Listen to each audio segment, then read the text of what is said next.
Good evening, everyone. Thank you for joining us. My name is Brian Amcrott. I'm the Executive Director of the Laura and Alvin Siegel Lifelong Learning Program here at Case Western Reserve University. It is my pleasure to welcome you to our 2019 Northeast Ohio Public Policy Series.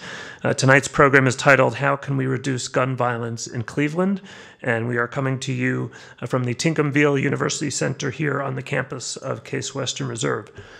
Before we begin, I want to recognize and thank a few organizations who are especially instrumental in making this year's public policy series possible. Our program partners are the Siegel Lifelong Learning Program at Case Western Reserve University, the League of Women Voters, Cleveland.com, Cuyahoga County Public Library, Cleveland Heights University Heights Public Library, and Lakewood Public Library. Tonight's session is also sponsored by the Begun Center for Violence Prevention, Research, and Education at Case Western Reserve University, and we are grateful to our corporate sponsor, First Interstate Properties Limited, for supporting this series. I want to remind everyone as well about our upcoming public policy session next week with Dr. John Grabowski here at the Timmins-Mitchell University Center, which will be focused on the Immigration Acts of 1921 and 1924 and how they changed Cleveland forever. We do ask everyone to be respectful to our panelists. Our intention here is to have a presentation and conversation amongst our panelists. We do have opportunities for Q&A. Everyone has the opportunity, if you haven't grabbed one, to get a note card and pencil. Put your questions on the note cards. They will be collected and brought up to our moderator, who will screen the cards and pose questions to our panelists. It is my pleasure to introduce our moderator for tonight, Peter Krouse. Peter is public interest and advocacy reporter with Cleveland.com. Prior to that, he was editorial writer and member of the Northeast Ohio Media Group Plain Dealer editorial board. Altogether, Peter has been with Cleveland.com and the Plain Dealer for over 18 years, and we are grateful and thankful to him for moderating our session this evening on a most important topic. Peter Krouse, thank you.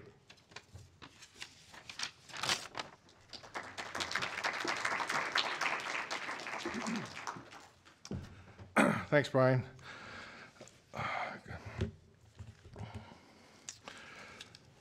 Okay. Well, good evening, and thank you for attending tonight's public forum on how to reduce gun violence in Cleveland and in Ohio and anywhere for that matter. I'm sure what we're going to learn tonight has applicability just about anywhere. Just as a way of background, this is the third forum on gun violence that the League and the various partners have sponsored over the past several months. The first forum featured advocates for gun control with a lot of emphasis on how to get your voice heard in Columbus. The second forum included actual legislators discussing Ohio's gun laws and why Ohio has some of the loosest gun laws in the country. Tonight is different. Tonight, we're going to take a non-political look. We'll get a non-political perspective on how to reduce gun violence that doesn't require convincing a downstate conservative legislator that it makes sense maybe to limit assault weapons or pass some red flag laws. What we'll discuss tonight are ways that individuals, healthcare providers, judges, police officers, community groups, anybody, what they can do right now to try and stop people from shooting each other, and as we'll learn tonight, in many cases, themselves. We'll discuss such things as intervention, keeping guns away from children, and recognizing when individuals are experiencing emotions that generate concern over whether or not they should be possessing a gun, things of that nature. We will also be taking questions, so hand them up, and I'll try to ask them as we move along, assuming they haven't already been answered during the discussion. So let me introduce the panelists. Starting at the far end is Jane Timmins-Mitchell.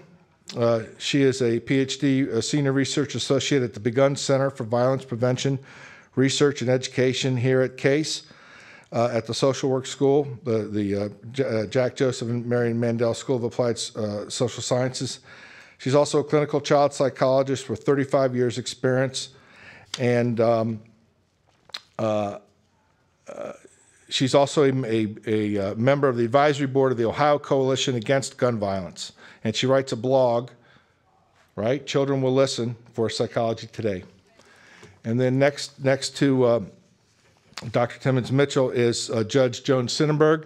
Judge Synenberg has been a common pleas judge since 2007. Briefly before that, she was a Cleveland Municipal Court judge. Before that, she was a defense attorney for many years. And before that, she was a social worker.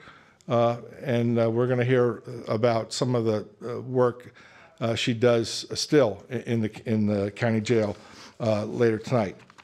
And next to Judge Synenberg, we have Dr. Lolly McDavid.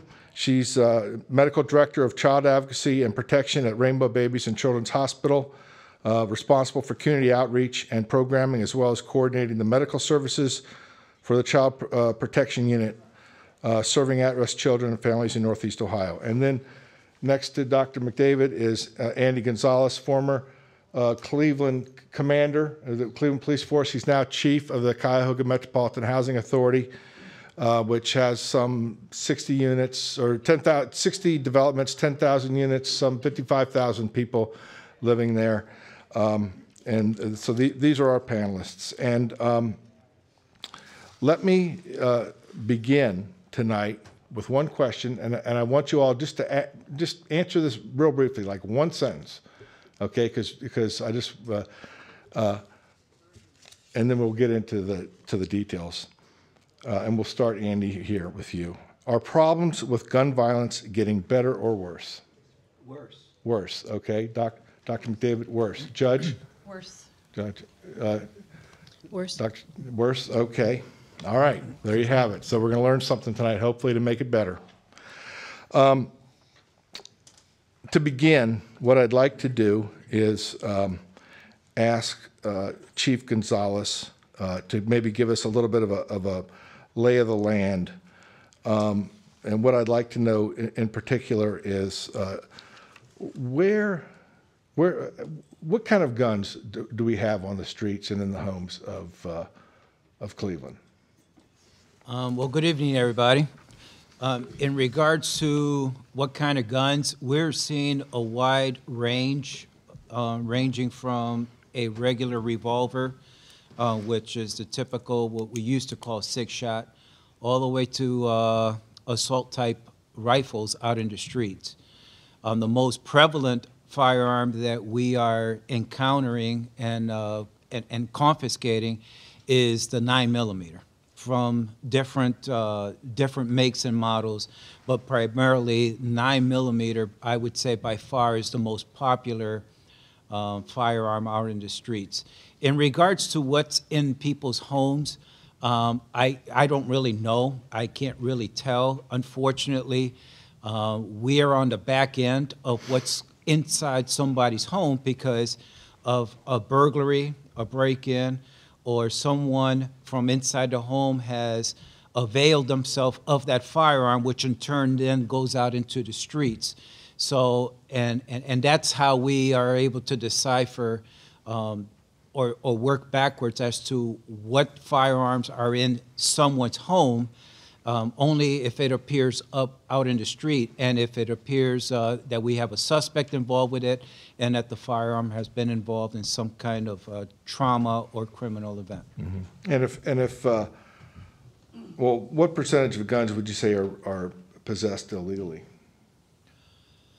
Peter, I don't know what percentage are possessed illegally. I would say that in law enforcement, we encounter a very high volume of firearms that are not registered, that we can't track a previous owner to, or have been obtained by means of a crime. And what I mean by that is, as I mentioned before, it's a home that has been burglarized and a firearm or firearms have been taken outside the home, or in some cases, individuals that are keeping the firearm in a vehicle, and then that vehicle is stolen, And then, of course, the firearm is taken as a result of that.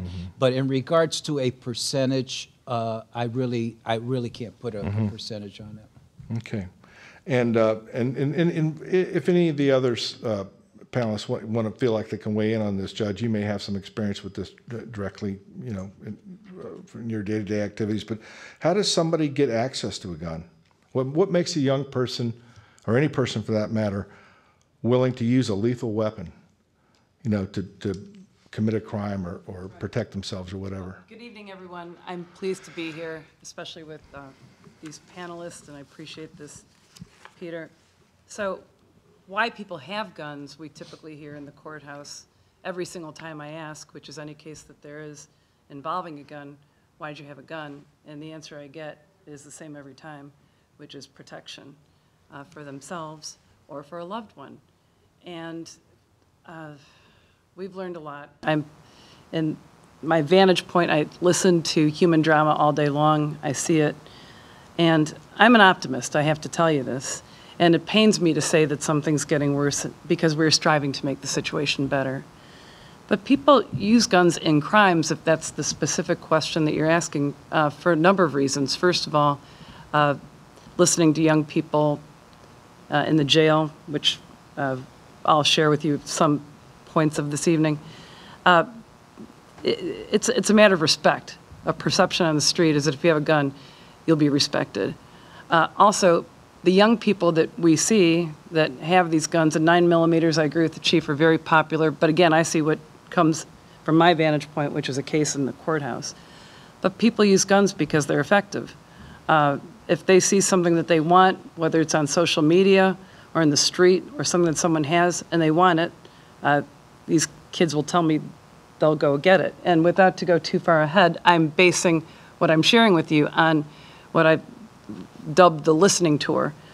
Sitting in the jail over the last couple of years, sometimes joined by people like Charles C., who's with us this evening, formerly of Community Reentry, Sharina Cloud from Cleveland Peacemakers Alliance, and others, and just listen to several hundred people.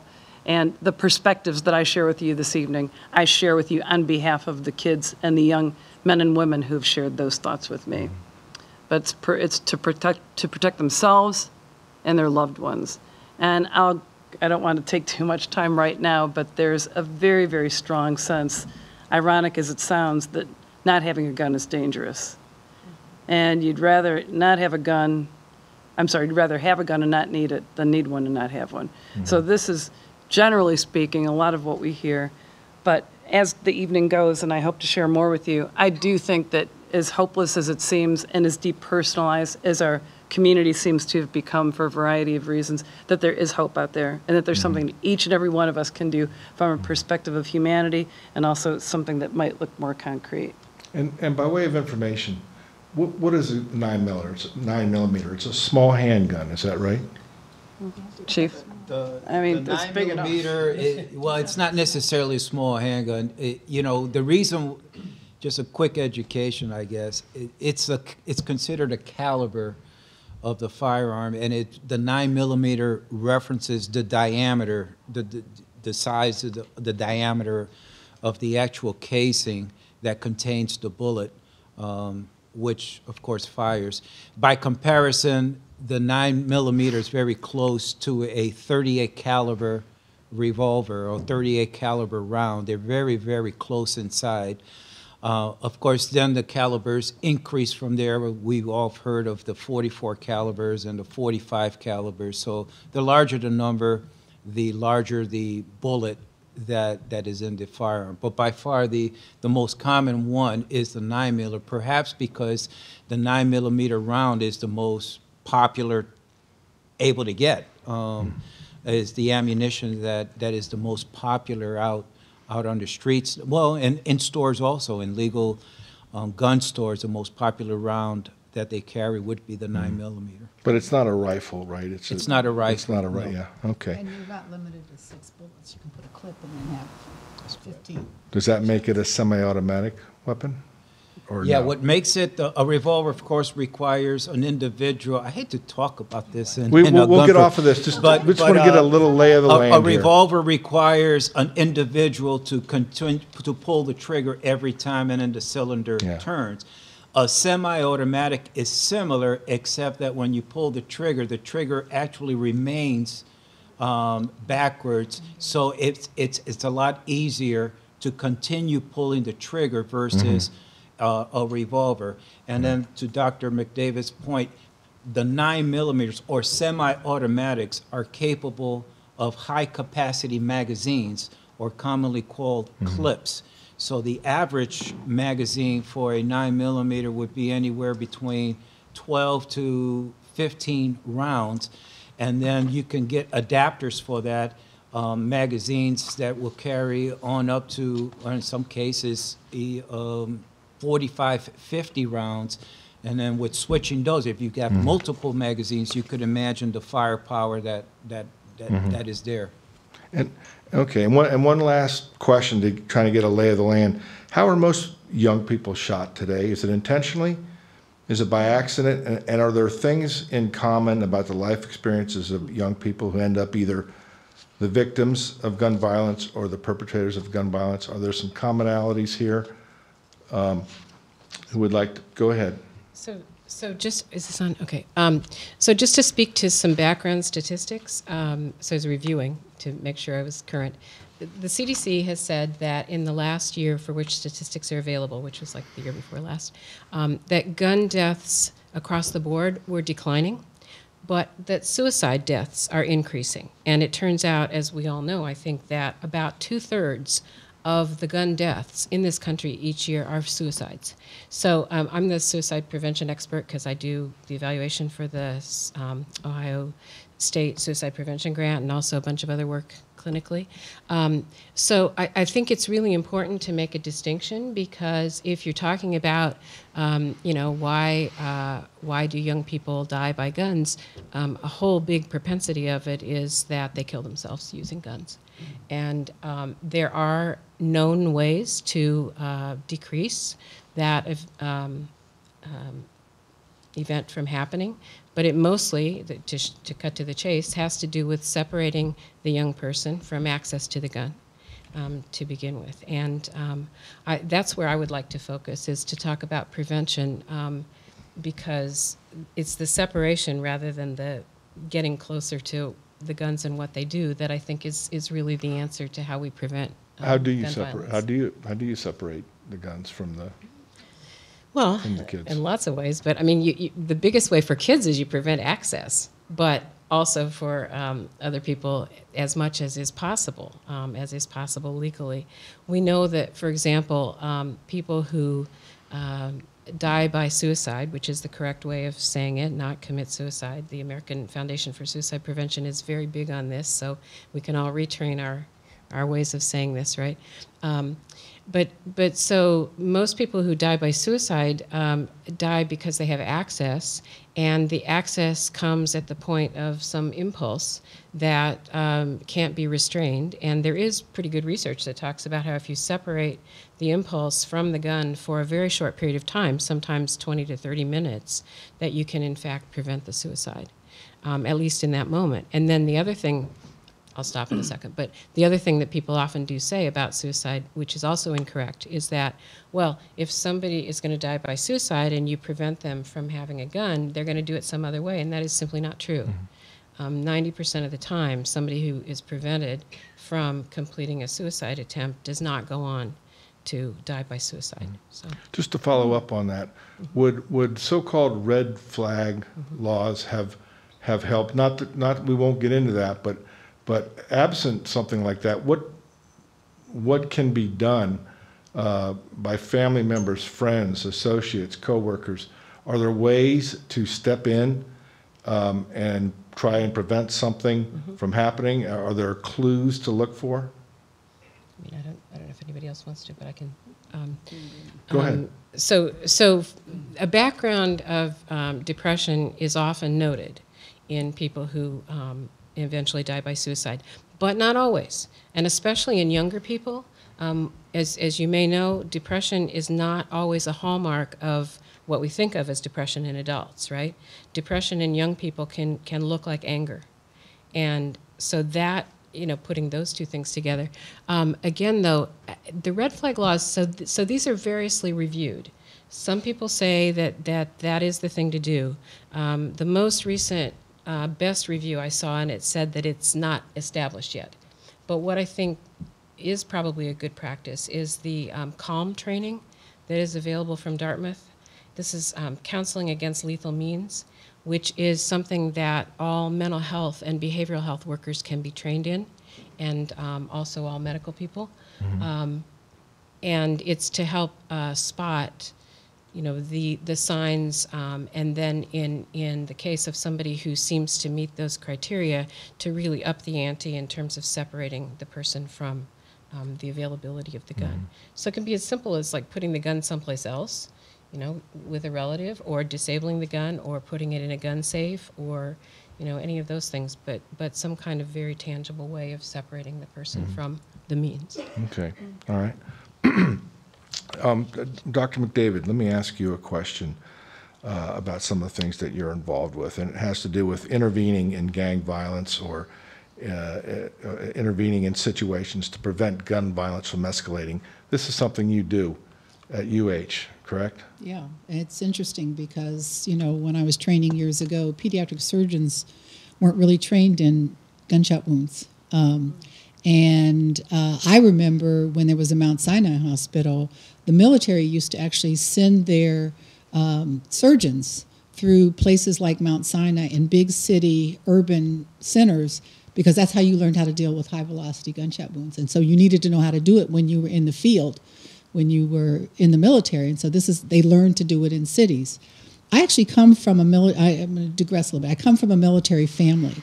And I also come from a family. I grew up in southwestern Ohio, so I know about those people that don't want you to take their guns away. I went to high school with them. And I grew up in a house where there were guns. My father and my brothers hunted. And their guns were it was in a gun rack, and it was locked. And I didn't know until my father died that he had a handgun. That was like in a dresser drawer, and I didn't know about it. I didn't go in his dresser drawers. So I grew up with people and actually where I grew up, the first day of hunting season was an excused absence from high school if you could show that you had a license. Still that way? Oh, well, I don't know where it is in Ohio now, but that's the way it was when I was in high school. So but guns were not a fascination. My son is a graduate of the Naval Academy, and he taught weaponry.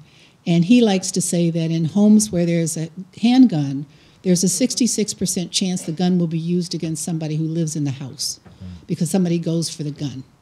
And so while we're all worried about being out on the street, it's very unsafe to have one in your house. We asked in our part of our medical record, our electronic medical record, we asked about guns. And I don't know if you know, but about 2 years ago in Florida, people came out, they were going to take doctors' licenses away if you asked about guns in the house, okay? So we said, well, we'll be ready for them in Ohio, but it hasn't been a problem. I'm always very interested when I ask the question what I hear. There are a number of parents who will say to me, yes, I have a gun. And then we talk about where is the gun and how is it safe? Do you have a gun lock? Do you have a gun safe? I had 2 little guys one time, and they were brought in by their grandmother. And I said to her, do you have a gun? She said, yeah, but they don't know where it is. And I said, where's Grandma keep her gun? And they said, in the second drawer of her bureau. Because they've gone through everything. And we've had kids who've been accidentally shot where the gun was between the mattress and the box spring, and nobody thought that the child knew where it was. I think another myth is that kids can't fire guns. Little kids can't. It only takes 7 pounds of pressure to pull the trigger on a 38. So it's not that hard to shoot a gun. And you don't necessarily have to be a good shot to hurt somebody. So when I said the fact that, my son taught weaponry, the joke in my family is that in a house where there's a handgun, there's a 66% chance the gun will be used against somebody in the house. And my son says, and if Mom had one, it would be a 75% chance. So I don't have a gun. Although I have to tell you, years ago when I worked at Metro, because I remember I'm a country girl. When I worked at Metro and I was coming home late at night, this was over 30 years ago, and my brother said it was probably a BB gun, but somebody shot something at my car and it did quarter panel damage. So I got home and I checked it out. So I told my brother, I said, I'm going to take the lessons and I'm going to get a permit to carry. And, I'm going to do it legally, but I want to, if I'm coming up Woodland at, 10:30 at night, I'll feel more safe with a gun. Remember, my family's all military. My brother said, are you willing to live with the fact that you killed somebody? And I said, well, I don't want to kill anybody. He said, no, when you pull out your weapon, you shoot to kill. He said, women get in trouble because they pull out a gun and they say, I've got a gun. And the bad guy either takes your gun and shoots you with it, or now your gun is on the street. So I agree that people think that it's making them safer than it is. But I want to read to you a little bit about where we are right now at Rainbow.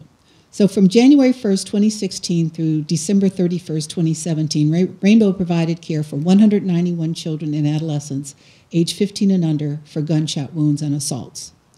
66 of these patients were gunshot wounds and 125 were victims of assault. Our medical records show that a 29% victim recidivism rate of our patients seen in 2017 for gunshot wounds. So almost 1 out of every 3 kids that we saw came back in later with another gunshot wound. And 2 months ago, I sit on the Child Death Review Committee for the county, and we reviewed a case of a young man who had been in our emergency room before and then came in basically with brain matter in his oral pharynx because his head had been broken open. So I have to, I'm a pediatrician. I'm supposed to take care of nice, healthy little babies, but this is the reality of what we deal with. If you don't know, there is something called the Cuyahoga County Child Fatality Report, and it's called Protecting Our Children. And we do it every year. There's a group of us that sit on the Child Death Review. And Cuyahoga County's review is actually considered a model for the country. I've presented it to other things from the Academy of Pediatrics because they want to see how we do. And if you go online, you can get it. But we do intentional injury deaths, unintentional injury deaths, intentional injury deaths, unintentional are things like drownings. And what we found was in 2017, which are our most recent numbers, because if you think about it, we just closed out 18, so now we've got to analyze those numbers. So the most current numbers we have are 2017. And homicide was the 3rd leading cause of child death in 2017. And the highest number of homicides and suicides in the last 10 years. So if you want to go online, you can find that. It'll show you total firearms deaths. So I think that I see kids who feel that they need a gun to protect themselves because they think everybody else has a gun and everybody else doesn't have a gun. We have family members who may not take care of guns in the way they should be taken care of. But I do have a lot of parents, who are open to, let's talk about how you store a gun. Because they're not going to give up the gun. So let's talk about trigger locks and let's talk about gun safes. And what do you do? I have one mom in my practice, and she works for Brinks. So she's allowed to bring home her sidearm. I call them sidearms. Her sidearm. And when her son got to be a little older, I said, do you have to bring it home? Because it's too intriguing to him. And so she said she could leave it in her locker at work. So we talked about it, and she leaves it in her locker at work. It's perfectly acceptable. I don't think that police are allowed to do that. Mm-hmm. Yeah, they have to wear theirs. So I think we have to make people aware. I think we have to talk about things that we can do to keep children safe from guns, because you think it is in your drawer, nobody knows. And then people do stupid things. Like my mother-in-law, God rest her soul, she was a wonderful church-going lady. But one year we were going out for New Year's, and so I told my kids, I said, Dad and I are going out, so you all are going to spend the night at Granny's. And they go, oh, great, because she goes out on her porch and she shoots her gun at midnight. Number one, I didn't know she had a handgun, okay? So I said, Lil, you can't shoot your gun. She says, oh, I just fired up in the air. But that bullet comes down someplace. Yeah. So all those people who think at midnight when they shoot it up in the air and it just goes to Mars or whatever, that's not where it goes. It comes down somewhere. So I think we have to do a lot more on teaching people about responsibilities with guns. I can tell you that the men in my family, the military people, they take guns really seriously. I mean, it's not a joke, it's not a fun thing. It is what they were trained to do, and they take it very seriously. So I think we have to have those conversations with families. But I also think that a lot of people have guns because they really do believe that it makes them safer. When I moved to the house I live in, I told my dad I was going to put in a security system because my husband had to travel. He said, "Don't do that, I'm bringing you something." He brought me a pump-action shotgun. And he said, when they hear click, click, and they keep coming, they deserve what they get. I said, "Daddy, put it in the car and take it on back home to Greene County. We'll get the security system." So there's a lot going on, and I'm glad to see all of you here because obviously this is a very important subject.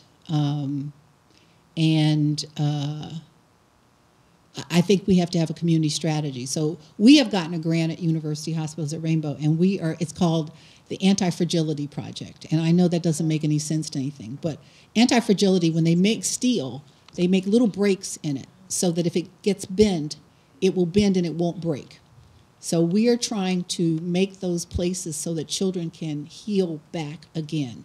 And if we have time, I'll tell you about what we're going to do. But it's going to be a full-on press to try to change the families that they come from. Because a lot of these kids, especially kids who are in gangs, that's their family. I mean, I see so many kids who they don't sit down to eat with their family. They're what my mother-in-law would call unchurched. They have no community. We see kids who may go to 4 different schools in a year and keep moving and not succeeding. And so we've got to look at the things that are keeping children from succeeding and wanting to do the things that they do that put themselves in harm's way. So how do you break that cycle? How do you reach a kid who wants to have a gun for protection, or maybe a kid who wants to have a gun because they're part of a gang and it's going to help go after some rivals or whatever? How do you go to a kid like that or a young man and say, put down your gun? Well, we're not going to patch them up and send them back out like we used to. So we're going to have intentional services right at the bedside. We're going to have 24-hour social workers in our emergency room. We're going to connect with the family. We're going to see what kinds of educational supports they need, what kind of community supports they need. We are missing a lot of things. We have a lot of people in this community who really are trying to work for children, and I see some of them in this room. But there are a lot of things missing. I live in Shaker Heights. If there are parents who will not let their children in the house until they get home from work. I came home every day. Both of my parents worked. I let myself in. I changed my clothes. I made a snack, and I did my homework.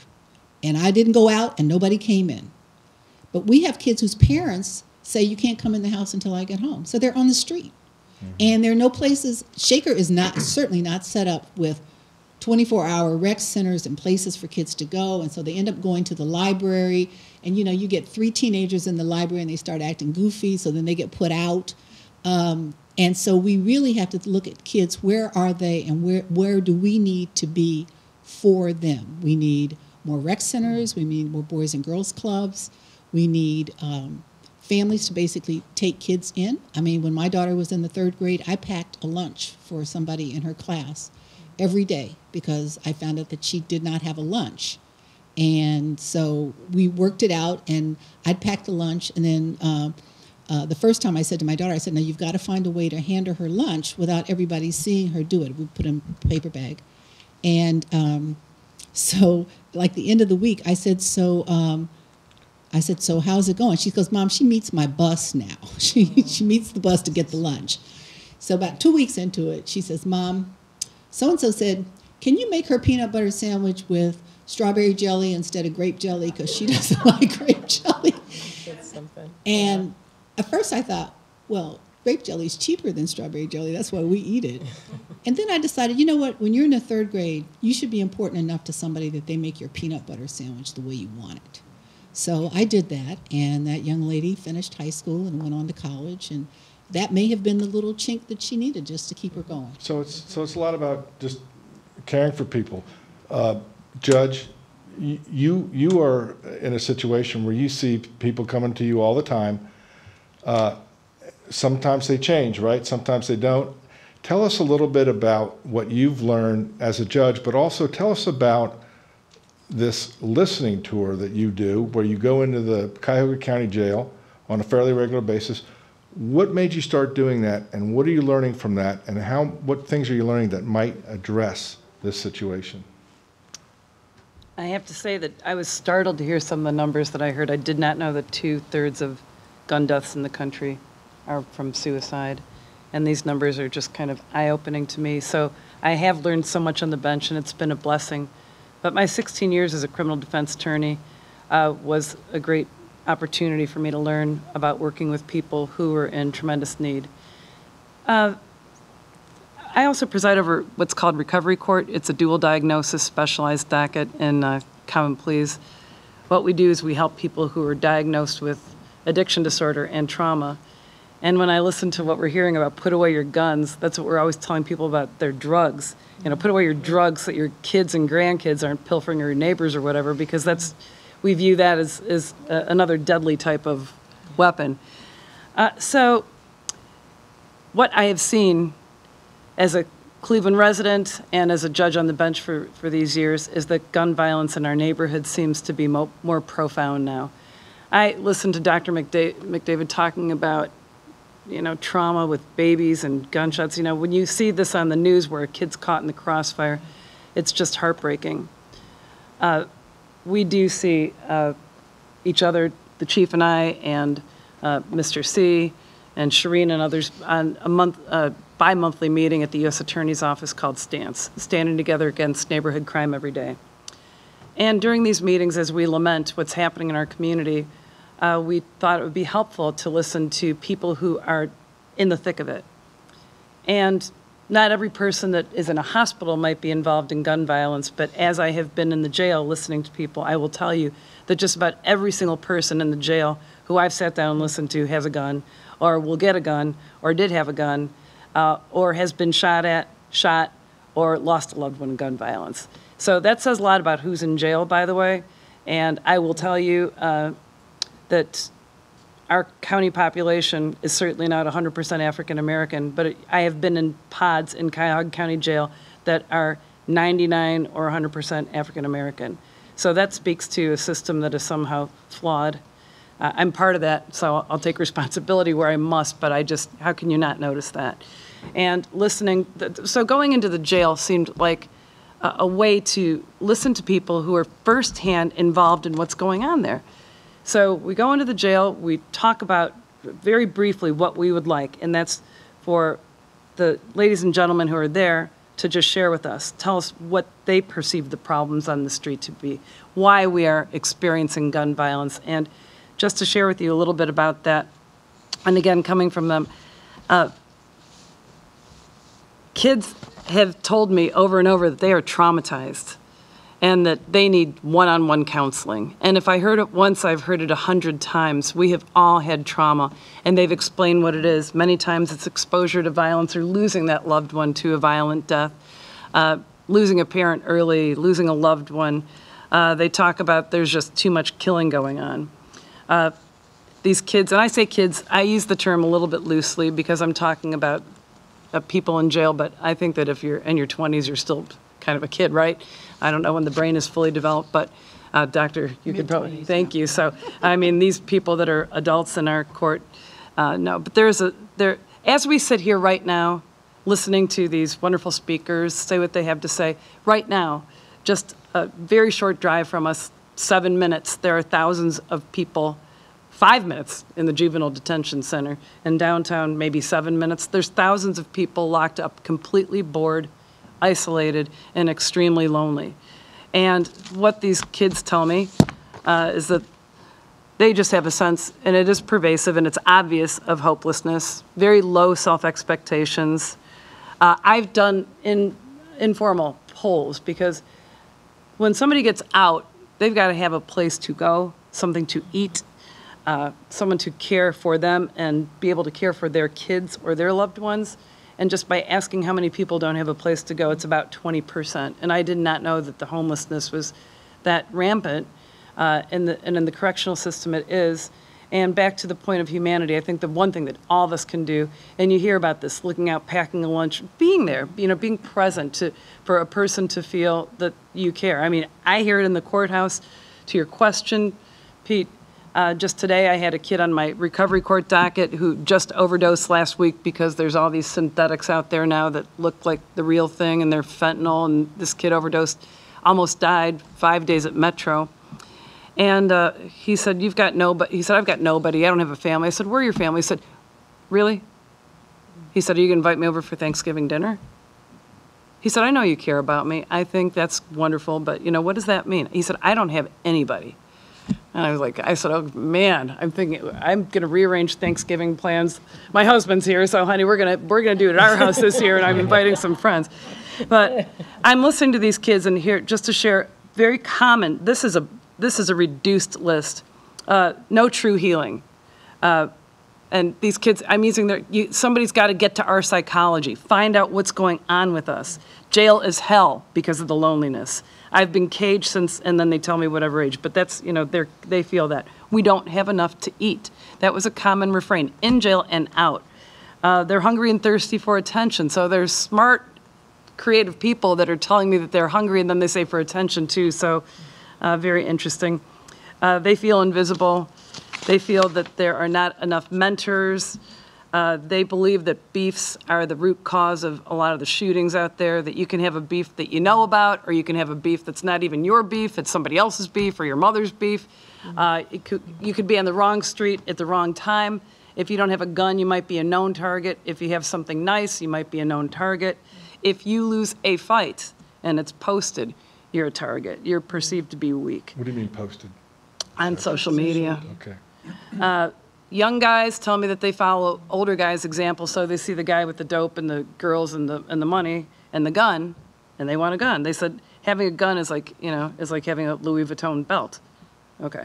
Fights at the detention center can lead to the street and vice versa, and guns. Now, I hear guns are cheap. They all say cheap, and they perceive cheap to be $200, $250. They can get them right away, and just about everybody has one. They intend to get one when they get out. Very, very concerned about protecting young women in the community from predatory males, including their mothers. They often talk about their mother's boyfriends. Single-parent household, another issue that was very, very common refrain. No safe passage to school. I want to go to school, and I can't get there safely, so I'm going to either steal a car or get a gun, because I want to go to school. And the reason I want to go to school is because at school, I can get a meal, and I don't want to mess that up. And at school, if we get into a fight, there shouldn't be any guns involved, and there will be adults that will break it up. Judge, let me ask you just to follow up Yeah. on that real quick. Why can't a kid who wants to go get safely to school, why can't he get safely to school? Well, there's a solution, right? And that's a solution that these kids are talking about. Why can't we have parents form some sort of safety councils? They call walking school buses. And walk and talk programs where, we talk a lot about law enforcement, parents, families. It may mean that you are walking your kid to school, and maybe another kid, like you might not be packing them peanut butter and strawberry jam, but you might be walking that kid to school. And we owe that to each other. This is our problem. This is not somebody else's problem. This is our problem. So one of the things if we're talking about a solution is I've been doing this for 38 years, and what comes across my desk is tragedy. And oftentimes it's tragedy associated with a gun. And when I say tragedy, I just don't mean a victim. I don't mean a person that was shot. I say tragedy in an individual that we've arrested as a result of committing an offense with a gun, because that too is a tragedy. So now that individual has to be prosecuted and dealt with in one way, and then we have to turn around, and we're very good at this. I mean, that's why we're law enforcement, and dealing with the victim in another way. So over the past years, I've dealt with this, and I've said, well, what can law enforcement What should we as cops be doing differently? There's that old saying, if you bang your head up against a brick wall, you're going to get the same results. So what I challenge our team, and I challenge my colleagues and my peers, is it's important to focus on guns, and it's important to focus on what guns do. But when we talk about gun violence, we're talking about two words, and we've spent a lot of time talking about the first word, but we don't spend a lot of time talking about the second word, which is violence. And when you deal with violence, as if you leave it strictly up to cops, we have failed miserably at addressing the issue of violence. Solution for us in regards to violence is lock them up. We have learned over the years that that is an awful, awful solution. It has not yielded any results. The truth is, if you're dealing with guns, you have to deal with the reasons why people are carrying guns, and at the premise, at the core of why an individual has a gun, in addition to access, is really about power. When a person has a gun, they feel powerful. When they feel powerful, they now are emboldened to do other things.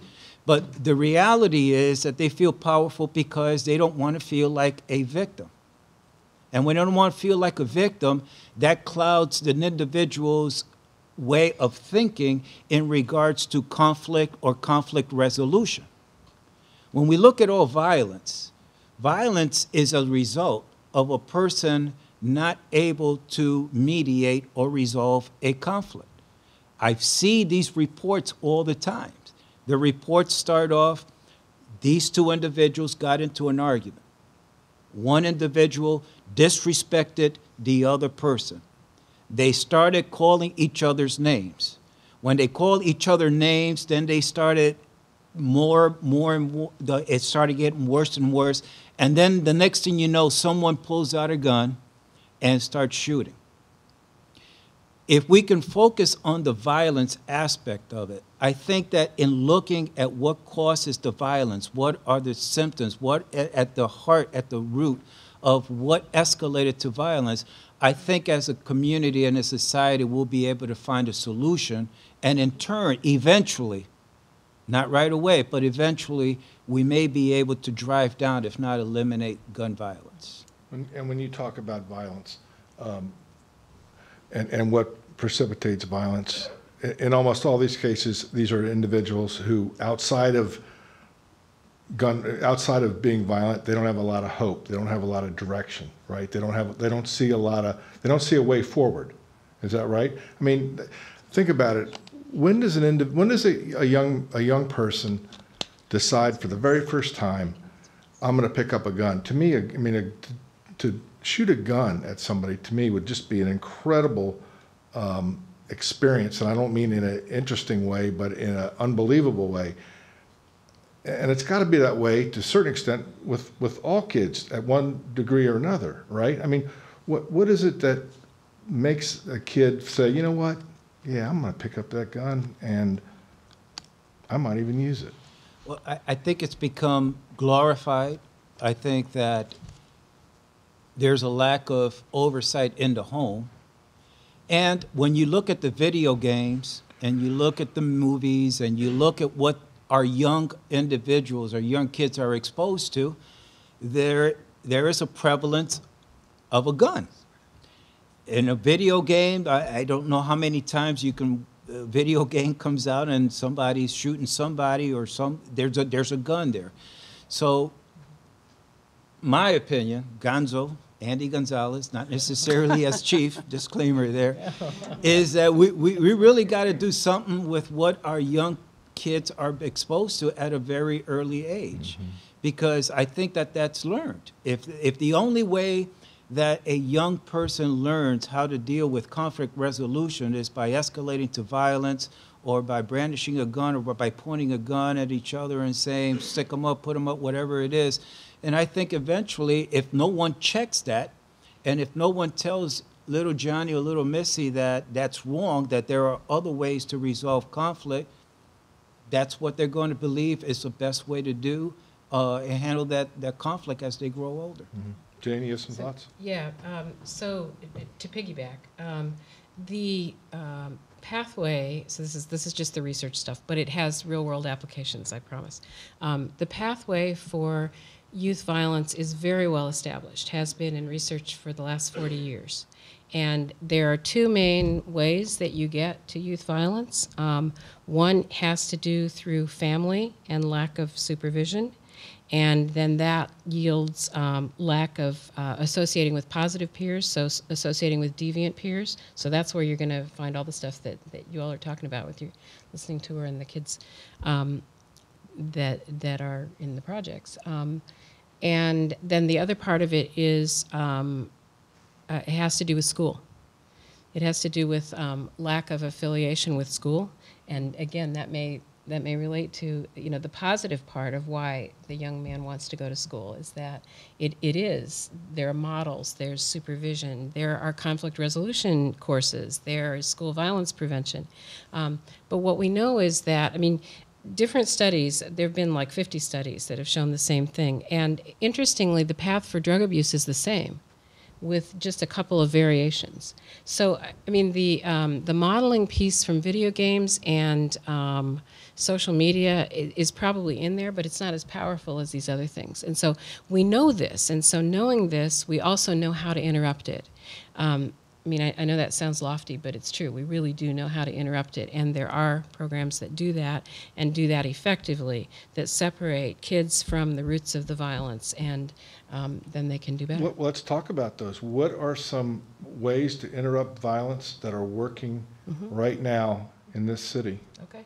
So if you want, for people who like doing stuff on computer, looking for websites, Blueprints for Violence Prevention is a national project that's been going for a really long time.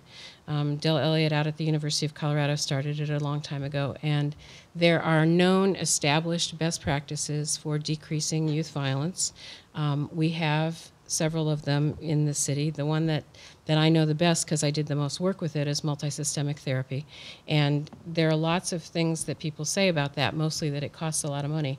But you can see that with all the stuff that we're talking about, of course it's going to cost a lot of money. This is a holistic intervention that gets at all these levels.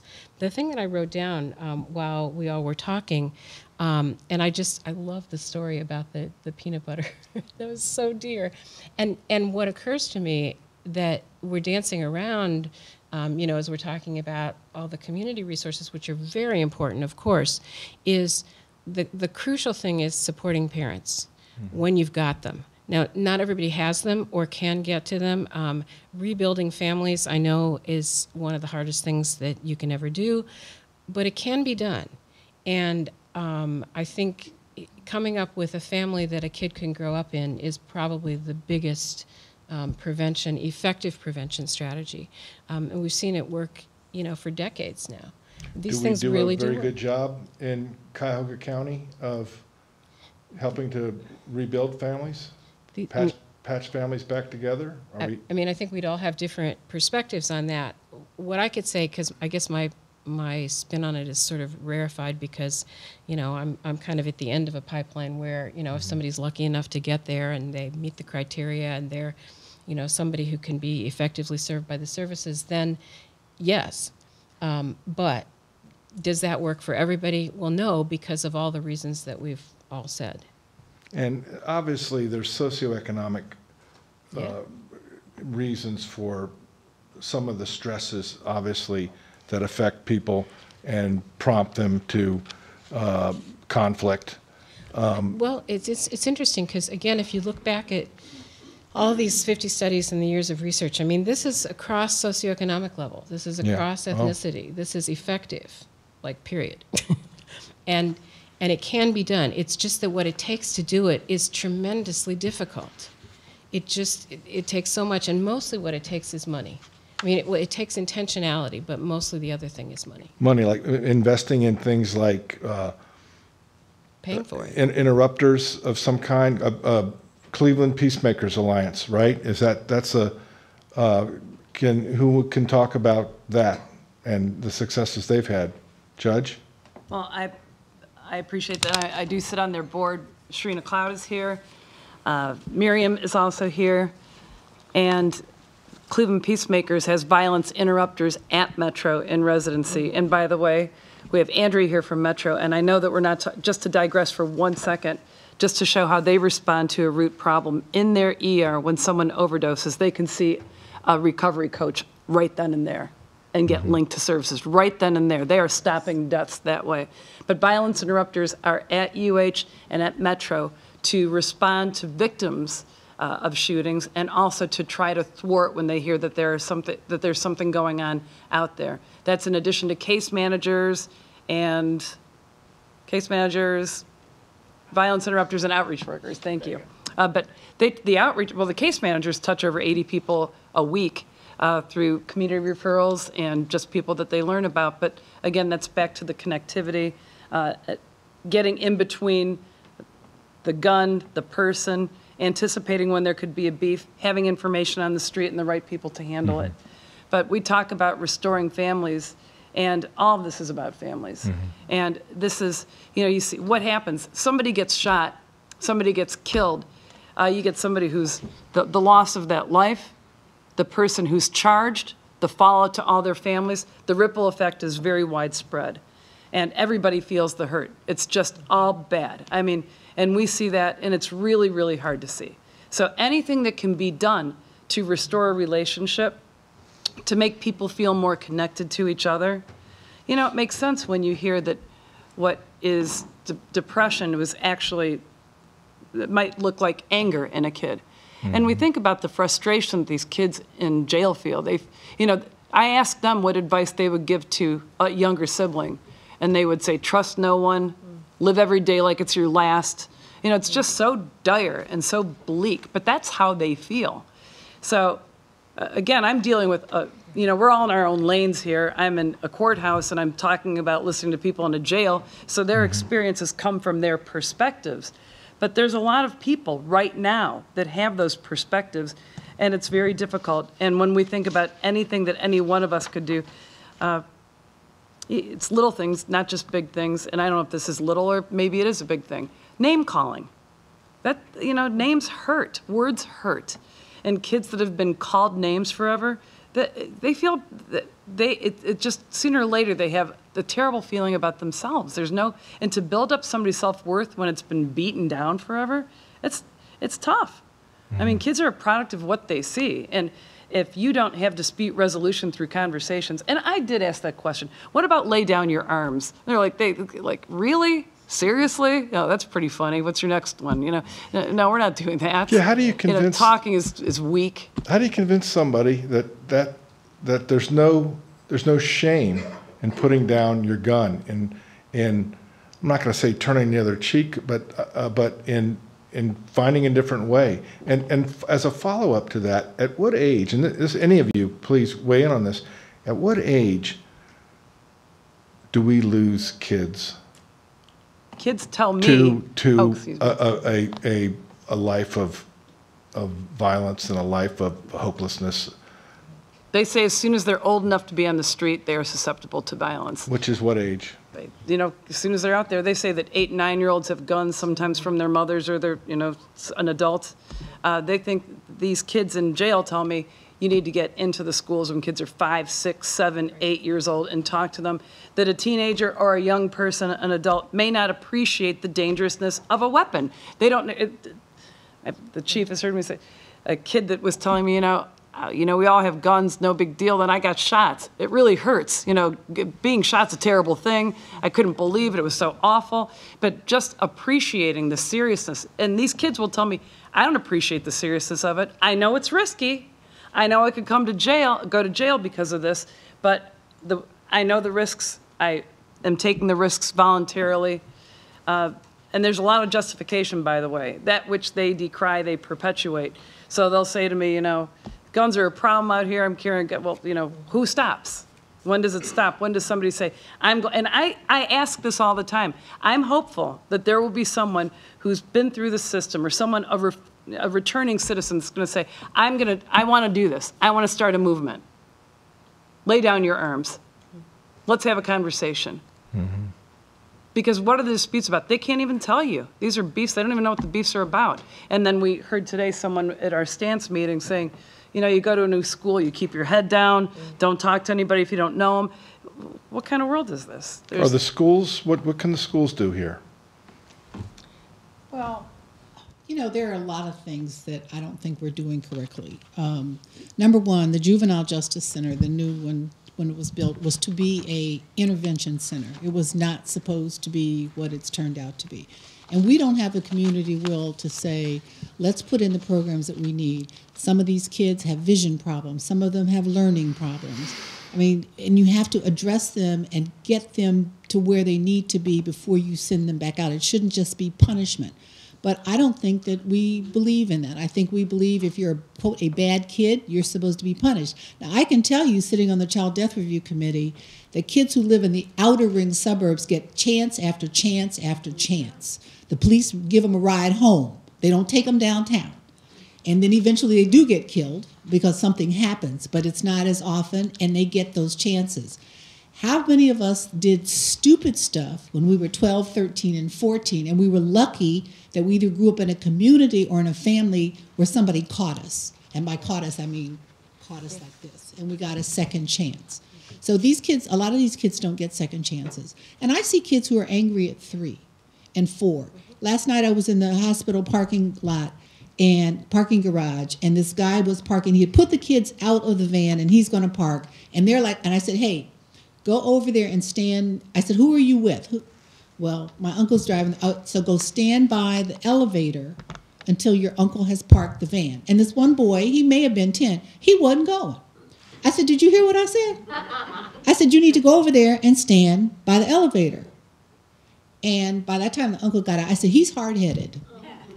Now, I grew up in a community where everybody could chastise you, you know, and it would have gotten back to my mother before I got home that I had done that. But, you know, we have a lot of kids who are raising themselves. I see parents who don't want to be parents, who don't know how to be parents. They weren't parented correctly. And so how do you know how to do it? When we do child death review, literally everybody is sitting around the table. There's somebody there from juvenile court. There's somebody there from several people from the Department of Children and Family Services, somebody there from WIC. Somebody's there from Help Me Grow. All the intervention services, and they publish the names that we're going to go do, and then we go around, and any information you have, we bring it forth. I can tell you when I could have told you that when this little boy was 2 years old, and his mother's boyfriend was sexually molesting him, and then he was in 3 different foster homes, that he's going to be dead in the street by the time he's 15 years old. That's what's going to happen. If he doesn't, he'd be very lucky to get out of that. You can't go into the military anymore. When I was in high school, if you got in a little trouble, the judge would say, do you want to go to jail or do you want to go to the Army? And so for a lot of people, the Army was the structure that they needed so that they got those 3 meals a day, they had structure, and they knew what they needed to do. You can't do that anymore. You don't have a high school diploma. You have a record. The military doesn't want you. So where do we take you and rehab you to put you back out into the community? The other thing we know is, and there's something called the Comer School Model. James Comer was a black child psychiatrist, and he and Alvin Poussaint published a lot together, and he was one of my mentors when I did my fellowship. And Dr. Comer had Comer School in New Haven, because he said, it's not, why would you take kids and, quote, suspend them and put them out of the building? You know, then they're outside making fun of the kids who are in the building.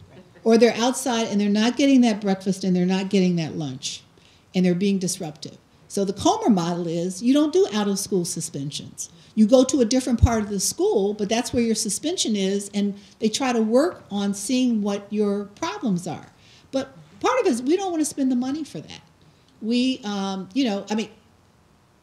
realize that our president was sent to a military boarding school because he was a disruptive teenager.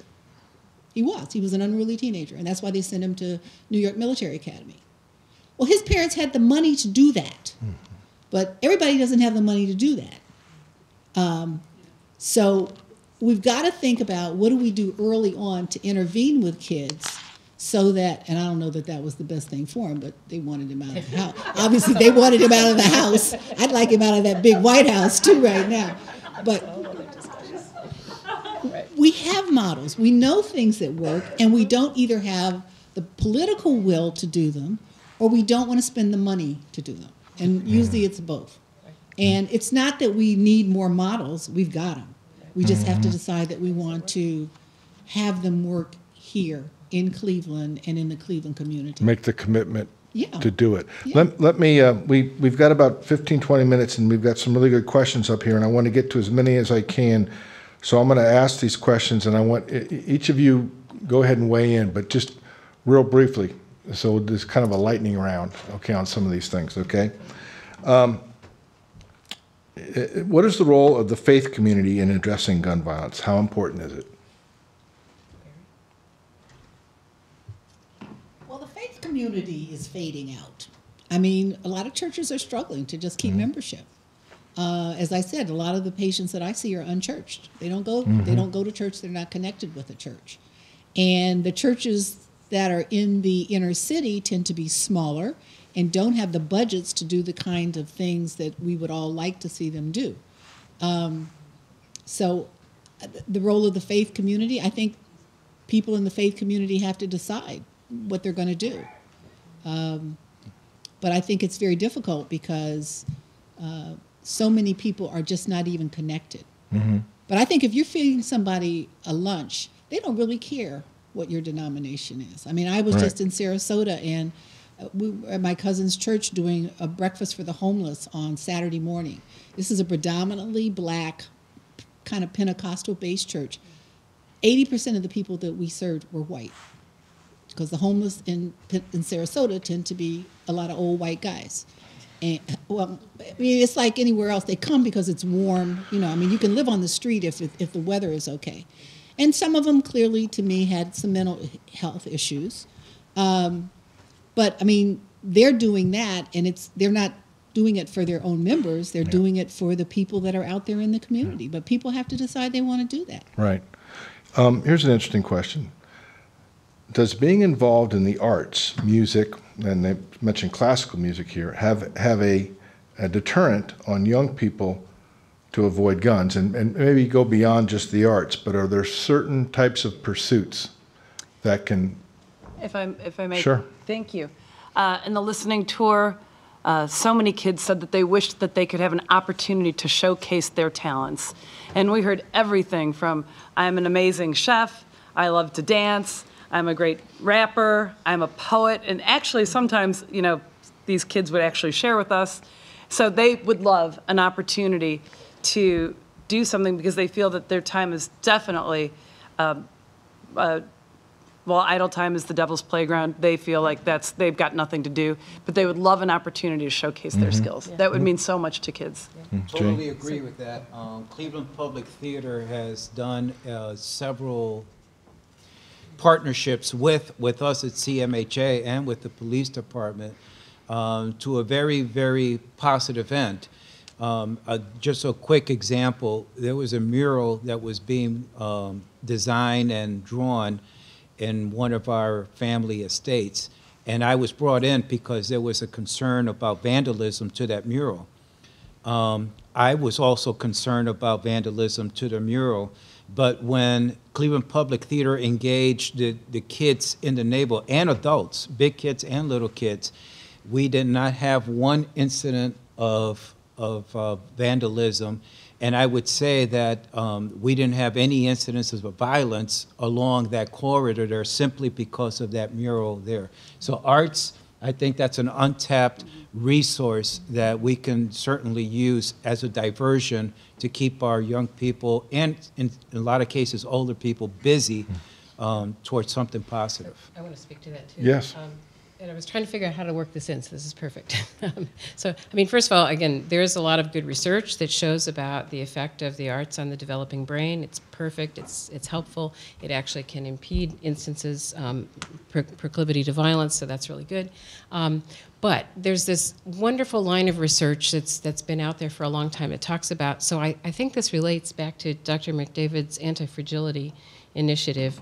So I'm used to calling this resilience, right, where we build in what kids need to resist whatever it is. And this research says that what the really determinative thing about how a kid is going to go on to develop is whether they are recognized as being good at something, uniquely good at something, by their family and their peers by the time they're 10. And often, if you think about the things that kids are good at in early ages, often it's the arts. It could also be sports. But those are a couple of things that, you know, where they often will have great success. And the protective factor of that recognition is just huge.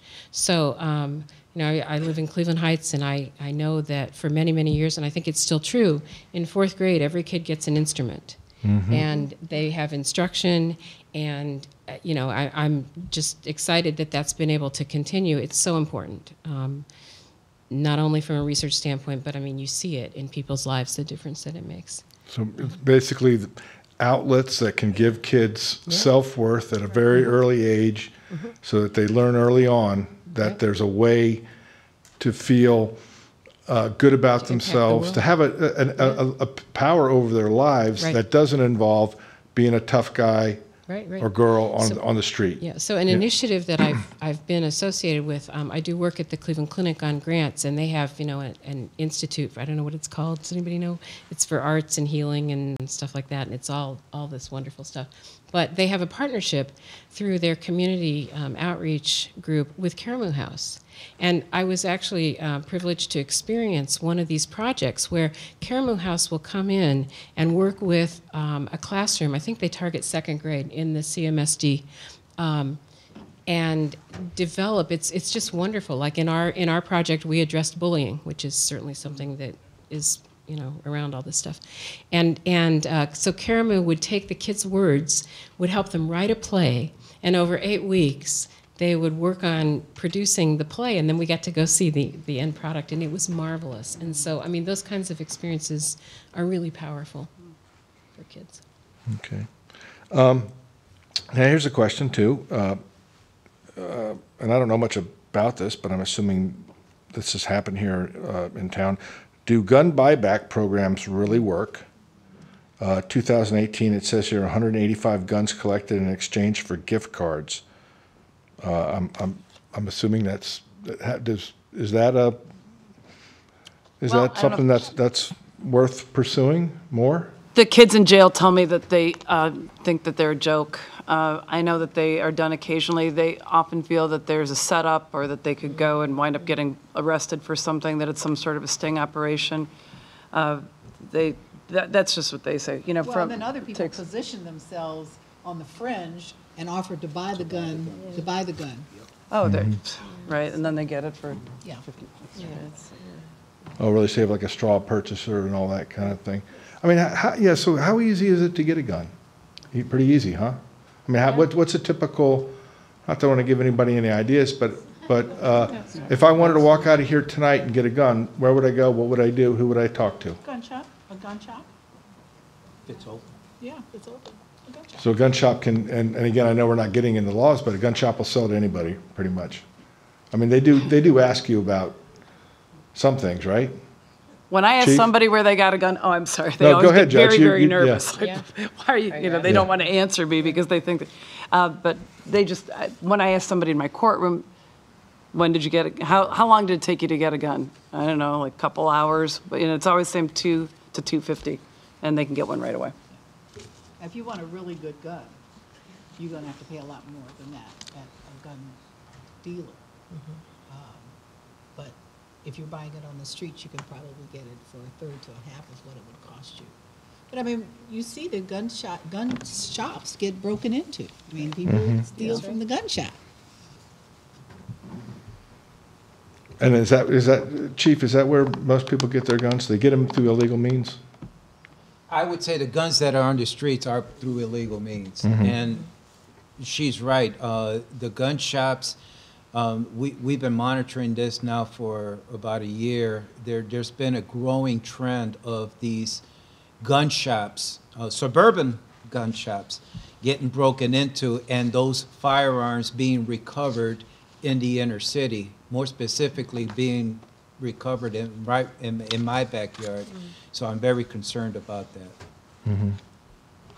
And are gun dealers, how reputable are the gun dealers? I know you have the gun shows, people complain about things going on. I don't know what the facts are, but for the most part, do gun dealers make an effort to not sell a gun to somebody that they think maybe has bad intent, or do they just not really care?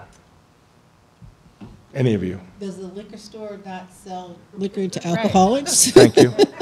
Okay.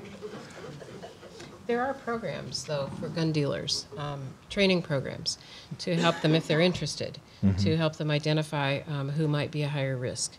And through the Suicide Prevention Foundation, we contacted a bunch of gun dealers in Ohio, and they were reasonably interested, and many people took up the training. So, you know, I have to say I was actually pleasantly surprised that there was more interest in that than I thought there might be. We really should outlaw high-velocity assault weapons, because there's no reason to have one. If you're not in the military, there's no reason to have one. I told you I come from a family of hunters. Hunters eat what they kill. I mean, you know, now you couldn't bring a deer home because my mother wasn't going to have that, but you could bring home quail and pheasant.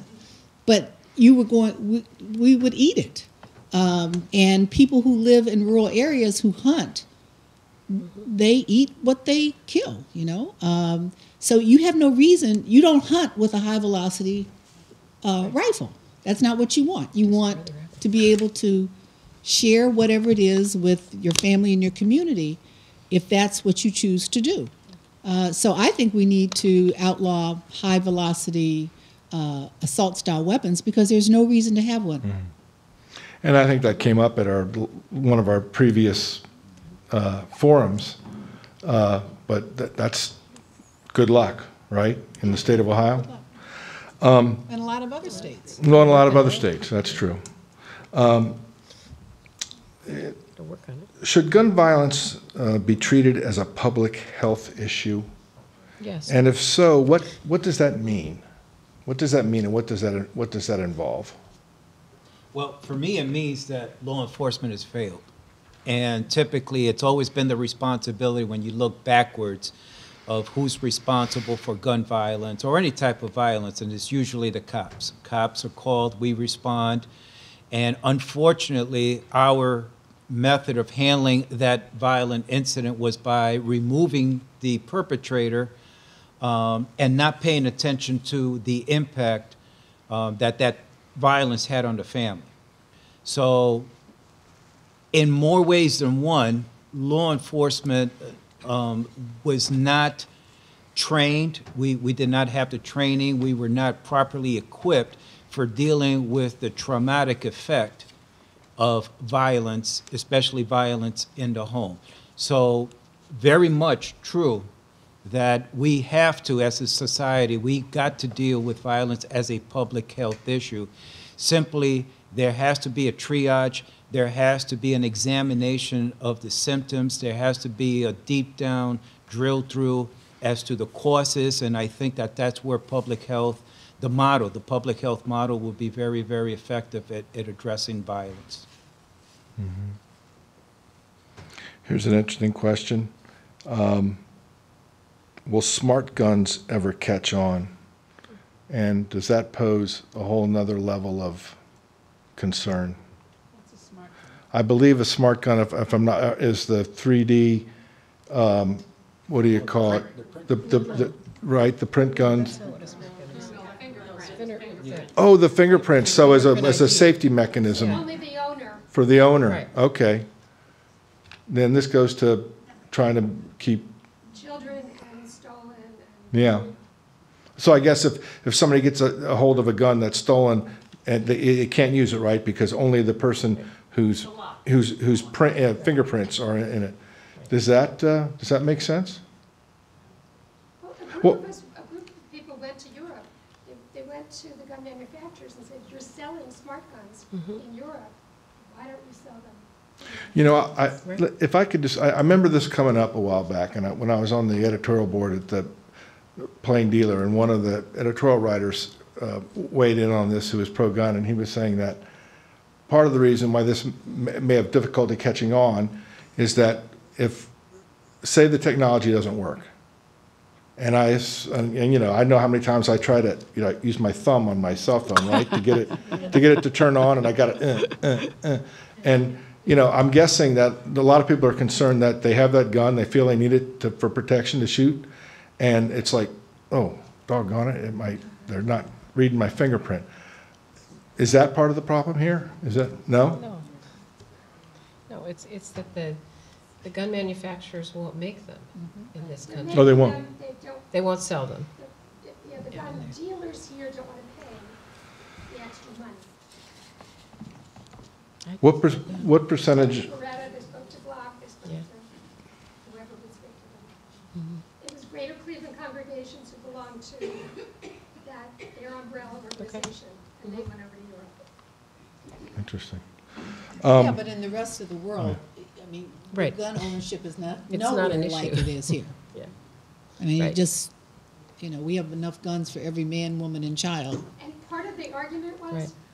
we are police, we buy guns, do you want our business?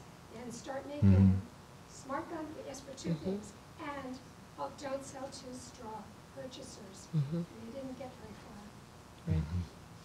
I mean, is there any, I know this gets in the political question, but without the legal answers, without putting restrictions on guns, without doing some of the things that they do in like some of the European countries and well, countries all over the world where they don't have near the gun violence we have, I mean, is there really any hope for us? I mean, unless we can create a society where everybody has a caring family and plenty of money and opportunity and no reason to get down or discouraged or feel hopeless.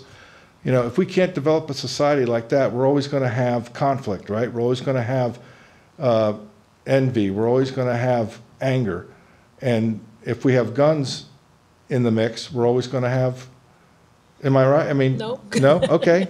Because, okay, so there are these wonderful graphs that have been done about, you know, tons of countries, like 45 countries, right? Only maybe 10 of which are Western industrialized countries. You know, so we're talking about like countries like Colombia and Peru, and I don't know exactly if that's the right example, but they have fewer guns than we have, and they have fewer gun deaths than we have, by factors of like 30. I mean, it's just astonishing what the differences are. And I mean, if you were talking only about like Scandinavian countries, well, okay, then they have less poverty and they have better social systems and that kind of thing. But not all of these countries do. I mean, the inescapable conclusion is that the biggest problem with gun violence is the guns. And until we separate some of the people who have impulses to do violence from the guns, we're still going to have it as long as we have these millions of guns that we have.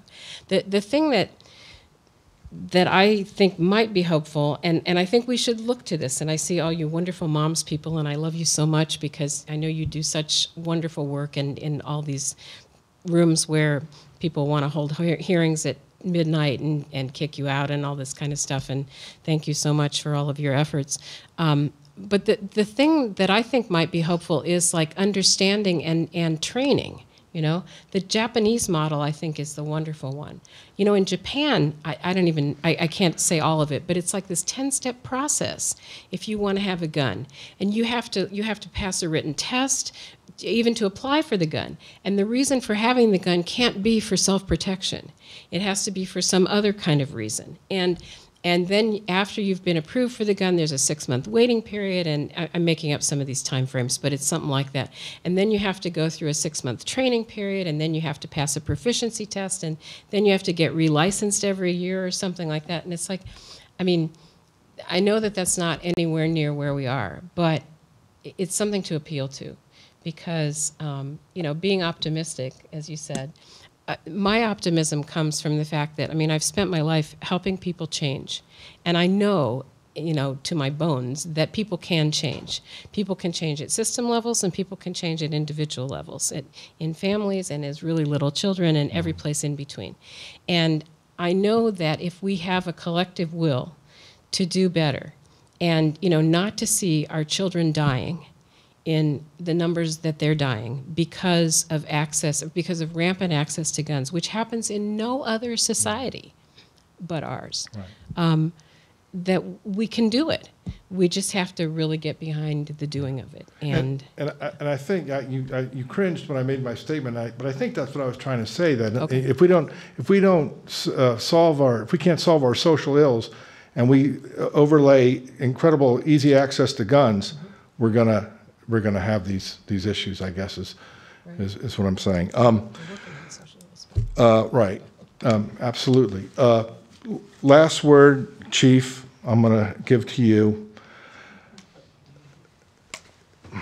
The most important thing to getting through to kids or or adults who feel that urge to pick up a gun or to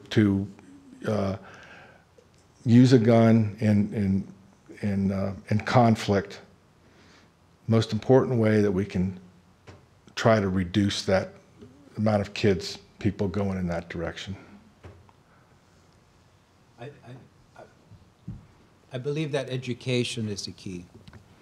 If we can educate these kids that there is an alternative to fighting, that there is an alternative to escalating to serious violence, and that there is a way of resolving a conflict without necessarily having a gun. I really believe that that's the secret. The other part of the secret is that we've got to pay a lot of attention to this notion of bullying, because research has indicated, and I'm not PhD, so please, but I've read and I've got enough friends that have told me that more often than not, the kid that resorts to gun violence is because, in some cases, most cases, they've been bullied. They feel powerless. They don't have any other alternative other than they need a sense of control. They need a sense to feel like they're in charge, and they need a way to demonstrate to somebody else that, look, you're not going to mess with me any longer. And in order for me to show you that I am your equal, or at least in their minds, then that's where the gun gets introduced.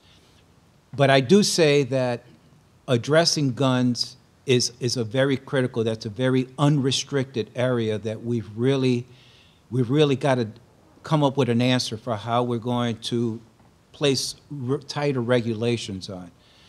I still remain that the violence is learned, and we've got to unteach what is currently going on right now that is leading up to violence, because we can talk about guns all we want. The truth is, nothing is going to be done right away. There is no quick fix to getting rid of guns in our community.